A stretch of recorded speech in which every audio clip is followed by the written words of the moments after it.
किसी ने बड़े कमाल की बात कही है कि भगवान कुछ रिश्तों को पहले ही खराब कर देते हैं ताकि आगे चलकर हमारी जिंदगी खराब ना हो।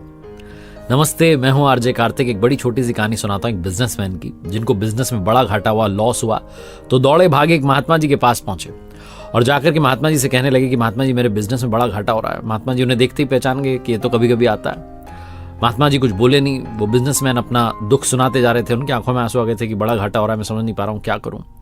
महात्मा जी ने एक चिट्ठी ली और इनको सौंप दी कि ये चिट्ठी तुम्हारे लिए, खास तुम्हारे लिए, तुम इसको घर जाकर के पढ़ना, अकेले में पढ़ना, और इसके अंदर सारे सवालों के जवाब है। वो व्यक्ति वो चिट्ठी लेकर के घर आ गया। इंतजार तो हो नहीं रहा था, दौड़ा भागा अपने कमरे में और जाकर के पढ़ने लगा कि क्या लिखा है। उसमें लिखा था, मेरे प्रिय, जब तुम सुबह जागते हो तो मैं तुम्हारे पास ही खड़ा होता हूं। मुझे लगता है कि शायद तुम मुझे याद करोगे, मेरा ध्यान करोगे, मुझसे बात करोगे, लेकिन तुम अपने कामों में बिजी हो जाते हो। चाय पीने के लिए बैठते हो तो मुझे लगता है शायद अब याद करोगे, लेकिन तब भी तुम देश दुनिया की सोच रहे होते हो, इधर उधर के ख्यालों में होते हो। फिर तुम स्नान करने चले जाते हो, मुझे लगता है स्नान करने के बाद आओगे तो थोड़ा ध्यान करोगे। फिर तुम इसी में लग जाते हो कि आज कौन सी ड्रेस पहनो, कौन से कपड़े अच्छे लगेंगे, इसी सब में तुम रह जाते हो। फिर मुझे लगता है कि शायद अब समय निकालोगे, लेकिन तब तुम ब्रेकफास्ट के लिए बैठ जाते हो। नाश्ता करने बैठते हो तो मुझे लगता है कि शायद मुझसे भी पूछ लोगे कि आप भी पहले नाश्ता कर लो, लेकिन तुम ऐसा नहीं करते। तुम घर वालों से बात करते हो, यहाँ की वहाँ की, सारे जहाँ की बातें करते हो और अपने ऑफिस के लिए निकल जाते हो। जब ऑफिस जा रहे होते हो तो ट्रेन जो है तुम पकड़ते हो और 15 मिनट जो है ट्रेन में तुम्हारा समय बीतता है। तब मुझे लगता है कि वो 15 मिनट की जो यात्रा है ट्रेन वाली, जिसमें तुम्हें समय मिला है, तब तुम शायद मुझसे बात कर लो, क्योंकि तब भी मैं तुम्हारे साथ ही होता हूँ। लेकिन तब भी तुम मेरी ओर ध्यान नहीं देते। तुम अपने मोबाइल में गेम खेलने लग जाते हो और वो 15 मिनट ऐसे ही बर्बाद कर देते हो। फिर अपने ऑफिस पहुंच जाते हो।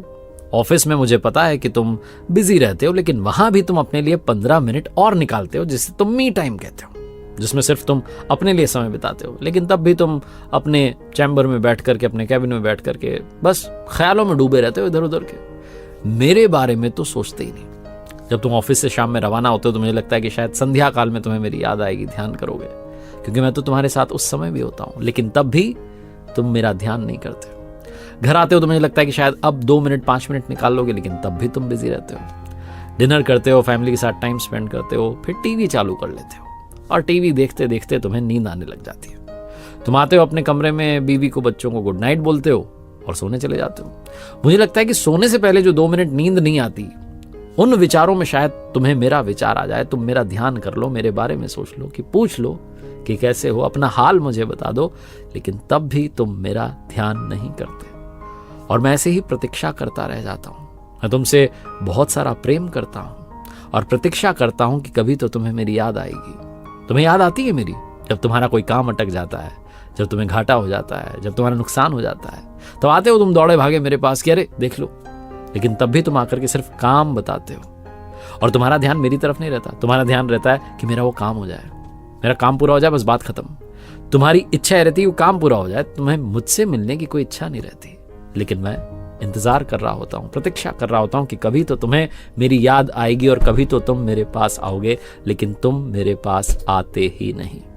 मैं बस प्रतीक्षा ही करता रह जाता हूं। उम्मीद है कभी तो तुम्हें मेरी याद आएगी। नीचे लिखा था, तुम्हारा प्रिय भगवान, ईश्वर, या जो भी तुम जिस नाम से मुझे बुलाना चाहो। ये चिट्ठी पढ़ते पढ़ते वो बिजनेसमैन की आंखों में आंसू आते चले गए, रोते चले गए। दौड़े भागे आश्रम में पहुंचे, महात्मा जी के पास कहने लगे, महाराज आपने आंखें खोल दी, मुझे बता दिया कि मैं क्या मिस कर रहा था। मैं तो भगवान को सिर्फ काम के समय याद करता हूं, हर समय याद कर लूं तो शायद बात बन जाए। महात्मा जी ने कहा, हाँ, वो हर समय तुम्हारे साथ हैं, हर पल तुम्हारे साथ हैं, कुछ समय उनके लिए भी निकालना शुरू करो। चिंताएं कम हो जाएंगी, जीवन में हैप्पीनेस बढ़ने लगेगी। अपने माइंड को शांत करना शुरू करो। बहुत छोटी सी कहानी जो जीवन का सार समझाती है। एक बार फिर से कहूंगा, कर दिखाओ कुछ ऐसा कि दुनिया करना चाहे आपके जैसा।